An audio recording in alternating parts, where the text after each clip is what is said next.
हेर्नुहोस् साथीयो, दिउँसोको खाना आज भएन निमक नहाल्नु हौ। भयो लाग्नु त पर्यो। पक्छ लाग्छ नि त, एकछिन पाक्छ। दाल छ बिना निमकै लाग्छ। अहिले नहाल्नु। लाउँछु त हाला हाला हाला।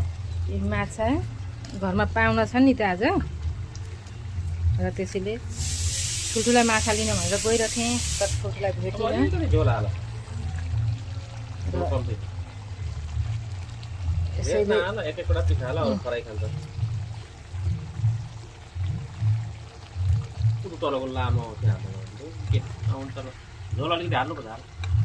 ग्रेभी यसैले होइन पर्खिन, दाल छ सब्जी छ, किन ग्रेभी ग्रेभी भयो। र दिउँसोको चाहिँ हाम्रो आज खाना यस्तै छ।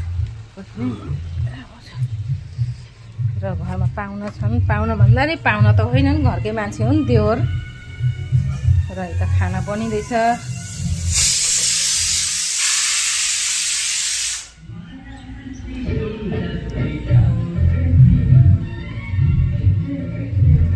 र मैले बेलुका त तपाईँलाई भनिरहेको थिएँ देवर आउनुभएछ भनेर।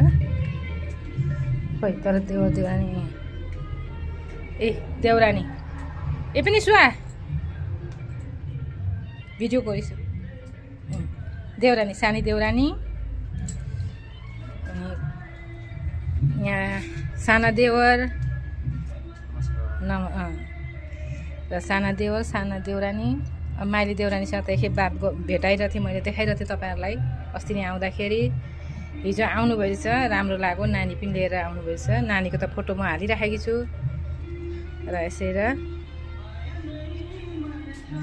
हस्बेन्ड आज जाने कुरो थियो, आज भाइहरू आयो भनेर, भाइ बुहारी आयो भनेर हस्बेन्ड जानु भएन। अब आज बस्छु, यत्रो दिनमा आयो भनेर। मैले ठिकै छ, भाइको लागि अब बस्नुभयो त मैले पनि केही भनिनँ। र आज हस्बेन्ड बस्नुभयो, मलाई पनि मद्दत भयो काममा। किनभने पाहुना आउँदा अलिकति काम पनि बेसी हुन्छ नि त, बजार सजार यताउति। हस् त साथी हो, म पनि अब खानासाना रेडी बनाउँदैछु। अब दिउँसोको खाना आज टाइम पनि भइसक्यो, 2 बज्न आँट्यो।